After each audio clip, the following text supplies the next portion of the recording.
বৈঠক, দুই পক্ষই সন্তুষ্ট, এগিয়ে চলার আশাবাদ। 26 ফেব্রুয়ারিতে নির্বাচনের সময়সীমা নির্ধারণ করা হয়েছে। আগামী নির্বাচনে দেশপ্রেমিক শক্তিকেই বিজয়ী করতে হবে বলে মনে করছেন গোলাম পরোয়ার। যুক্তরাষ্ট্রের সঙ্গে পরমাণু আলোচনা স্থগিত করল ইরান। এতক্ষণ শুনছিলেন সংবাদ শিরোনাম, এবারে বিস্তারিত। সামরিক এবং পরমাণু স্থাপনায় ইসরায়েলের হামলার পর যুক্তরাষ্ট্রের সঙ্গে পরমাণু আলোচনা স্থগিত করেছে ইরান।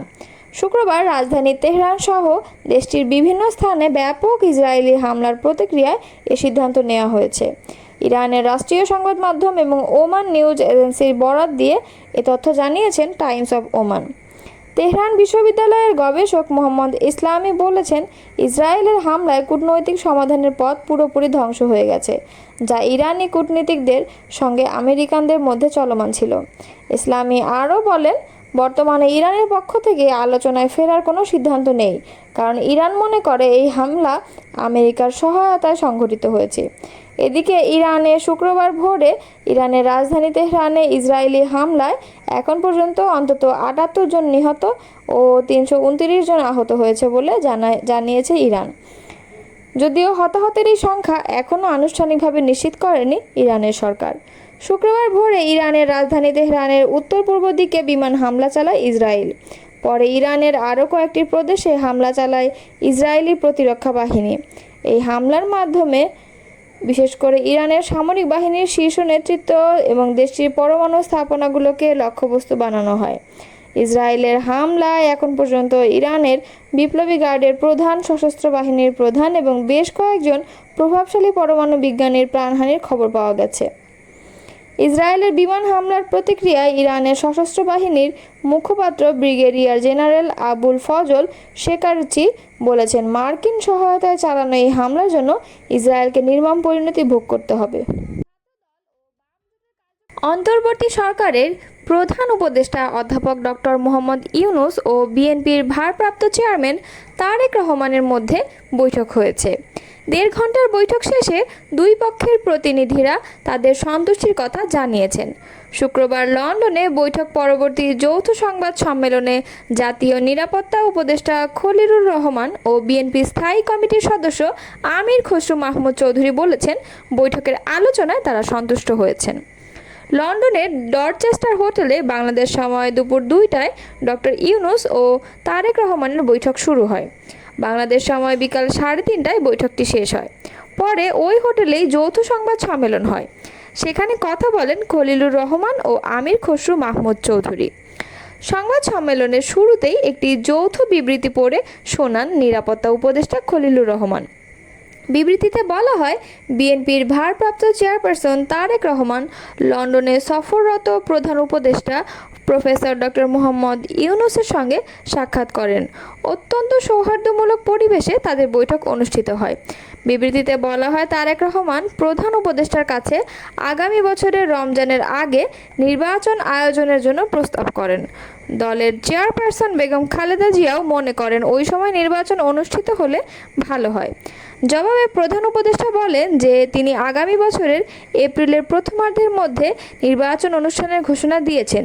সব প্রস্তুতি সম্পন্ন করা গেলে 2026 সালের রমজান শুরু হওয়ার আগের সপ্তাহেও নির্বাচন আয়োজন করা যেতে পারে। সেক্ষেত্রে সেই সময়ের মধ্যে সংস্কার ও বিচারের বিষয়ে পর্যাপ্ত অগ্রগতি অর্জন করা প্রয়োজন হবে। বিবৃতিতে আরও বলা হয়, তারেক রহমান প্রধান উপদেষ্টার এই অবস্থানকে স্বাগত জানান এবং দলের পক্ষ থেকে তাকে ধন্যবাদ জ্ঞাপন করেন। প্রধান উপদেষ্টাও তারেক রহমানকে ফলপ্রসূ আলোচনার জন্য ধন্যবাদ জানান। লন্ডনে প্রধান উপদেষ্টা ডক্টর মোহাম্মদ ইউনূসের সঙ্গে বিএনপির ভারপ্রাপ্ত চেয়ারম্যান তারেক রহমানের বৈঠকটি সত্যিকার অর্থে একটি টার্নিং পয়েন্টে পরিণত হয়েছে। বৈঠক উভয় পক্ষ ত্রয়োদশ জাতীয় সংসদ নির্বাচন আগামী বছরের ফেব্রুয়ারিতে আয়োজনে সম্মত হয়েছে। শুক্রবার গুলশানে বিএনপি চেয়ারপারসনের রাজনৈতিক কার্যালয়ে সাংবাদিকদের এসব কথা বলেন দলটির মহাসচিব মির্জা ফখরুল ইসলাম আলমগীর। এর আগে লন্ডনের ডরচেস্টার হোটেলে বৈঠক করেন প্রধান উপদেষ্টা ডক্টর মোহাম্মদ ইউনূস ও বিএনপির ভারপ্রাপ্ত চেয়ারম্যান তারেক রহমান। গুরুত্বপূর্ণ এই বৈঠকের অংশ নিতে বাংলাদেশ সময় দুপুর 2টার দিকে হোটেলে পৌঁছান তারেক রহমান। সেখানে তারেক রহমানকে স্বাগত জানান প্রধান উপদেষ্টা মোহাম্মদ ইউনূসের প্রেস সচিব শফিকুল আলম ও নিরাপত্তা উপদেষ্টা খলিলুর রহমান। এরপরই দুই নেতার বৈঠক শুরু হয়। বিএনপি মহাসচিব বলেন, এই বৈঠকে একটি যৌথ ঘোষণা দেওয়া হয়েছে। সেখানে পরিষ্কার করে বলা হয়েছে দুই নেতার বৈঠকটি অত্যন্ত সৌহার্দ্যপূর্ণ হয়েছে। তিনি বলেন, বৈঠকের আলোচনা বিষয়গুলোর মধ্যে প্রধান ছিল আগামী নির্বাচনের ইস্যু। সেখানে তারেক রহমানের প্রস্তাব ছিল আগামী এপ্রিলে নির্বাচনের যে তারিখ দেয়া হয়েছে বা ঘোষণা করা হয়েছিল সেটা উপযুক্ত সময় নয়, বিধায় এগিয়ে নিয়ে আসা। সেখানে জাতি অত্যন্ত আনন্দের সঙ্গে লক্ষ্য করেছে প্রধান উপদেষ্টা সম্মত হয়েছেন। তারা ফেব্রুয়ারির মাঝামাঝি সময়ে আগামী নির্বাচনের সময়সীমা নির্ধারণ করেছেন। বিএনপি মহাসচিব বলেন, এখন অতীতের সব ভুলে জাতীয় ঐক্য গড়ে তোলা প্রয়োজন। আমরা নির্বাচনের প্রস্তুতি নিয়ে গণতান্ত্রিক পথে এগিয়ে যাচ্ছি। গণতন্ত্র চর্চার বিষয়, একে অপরকে গালাগালি না করে জাতীয় ঐক্যমতের ভিত্তিতে দেশকে এগিয়ে নিতে হবে।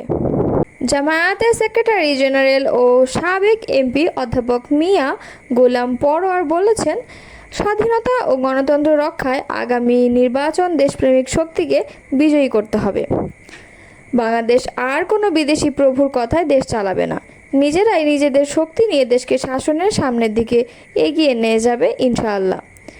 শুক্রবার সাতকানিয়ায় কেরানীহাটে আয়োজিত এক সমাবেশে প্রধান অতিথির বক্তব্যে তিনি কথা বলেন। গোলাম পরোয়ার বলেন, ফ্যাসিস্ট সরকারের বিচারের সময়ের দাবি। তিনি যেভাবে মানুষ হত্যা করেছে তার বিচার এ সরকারের অধীনে হওয়া উচিত। দেশের সব সেক্টরে সংস্কার প্রয়োজন, তবে নির্বাচনের জন্য যেসব সংস্কার প্রয়োজন সেসব সেক্টরে অবশ্যই সংস্কার করতে হবে, অন্যথায় আরেকটি ফ্যাসিস্ট হাসিনা তৈরি হবে। সরকারের কাছে আমাদের কয়েকটি প্রস্তাব জানানো হয়েছিল। স্থানীয় সরকার নির্বাচনের মাধ্যমে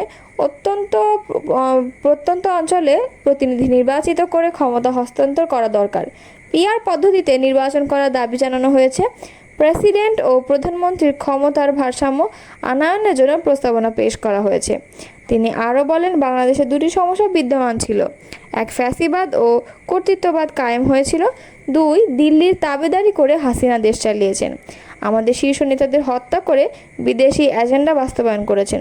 সচেতন দেশবাসীর কাছে বলতে চাই, আমরা একটি স্বাধীন ভূখণ্ড, একটি মানচিত্র পেয়েছি, কিন্তু স্বাধীনতা, সার্বভৌমত্ব, অর্থনীতি ও রাজনীতির নীতিকে হাসিনা ধূলিসাৎ করেছেন। 2014 সালের নির্বাচনে কোনো বিরোধী দল যায়নি, ভোটকেন্দ্রে ভোটাররাও যায়নি, এমনকি এরশাদও নির্বাচনে যেতে চায়নি। ভারত তাকে জোর করে নির্বাচনে পাঠিয়েছে। এমপি প্রার্থীর নাম ঘোষণায় জামায়াতের সেক্রেটারি জেনারেল বলেন, চট্টগ্রাম 15 আসনের আগামী সংসদ নির্বাচনের জন্য আলহাজ শাহজাহান চৌধুরীকে মনোনীত করা হয়েছে। নেতাকর্মীদের উদ্দেশ্যে তিনি বলেন, জামায়াতের ইতিহাস, ঐতিহ্য ও আনুগত্যের ক্ষেত্রে সংগঠনের অনেক অভিজ্ঞতা কাজে লাগিয়ে সংগঠনকে এগিয়ে নিতে হবে। সামাজিক যোগাযোগ মাধ্যমে একে অপরের প্রতি হিংসা বিদ্বেষ পোষণ করে মন্তব্য করা এই সংগঠনের ঐতিহ্য নয়। তাই আশা করি সংগঠনের ইতিহাস ও ঐতিহ্য রক্ষার্থে সবাই কাদা ছোড়াছুড়ি বন্ধ করে সংগঠনের সিদ্ধান্ত বাস্তবায়নে ঐক্যবদ্ধভাবে ঝাঁপিয়ে পড়বে। নিয়মতান্ত্রিক প্রচেষ্টা অব্যাহত রাখলে আল্লাহ আমাদের সহায় হবেন, আল্লাহ আমাদের বিজয় দান করবেন ইনশাআল্লাহ। তিনি আরও বলেন, বৈঠকে সব শুনে ময়দানে গিয়ে বিপরীত দিকে চলা ইসলামের সৌন্দর্য নয়। আমাদের কয়েকজন সেটা নিজেদের চরিত্রে লালন করেছেন, তাই আমাদের চিন্তা চেতনা সবসময় সত্য ও ন্যায়ের পক্ষে থাকা দরকার। কোনো অবস্থায় দ্বিমুখী আচরণ করা যাবে না। সত্যকে সত্য, ন্যায়কে ন্যায় এবং অন্যায়কে অন্যায় হিসেবে ঘোষণা দেওয়াই সর্বোত্তম জিহাদ। সারা দেশের জনশক্তিরা সাতকানিয়া লোহাগড়ার কথা বলে অন্তর থেকে দোয়া করে, কিন্তু এ সংগঠনের জনশক্তিকে ঠিক সেভাবে নিজেদেরকে মূল্যায়ন করে নিজেদের মান উন্নত করে ময়দানে ঝাঁপিয়ে পড়তে হবে। এবারে আমাদের স্বপ্ন ফ্যাসিবাদের চূড়ান্ত পরাজয়, তাই সবাইকে ঐক্যবদ্ধভাবে ময়দানে ঝাঁপিয়ে পড়তে হবে। ইনশাআল্লাহ বিজয় আমাদের সুনিশ্চিত।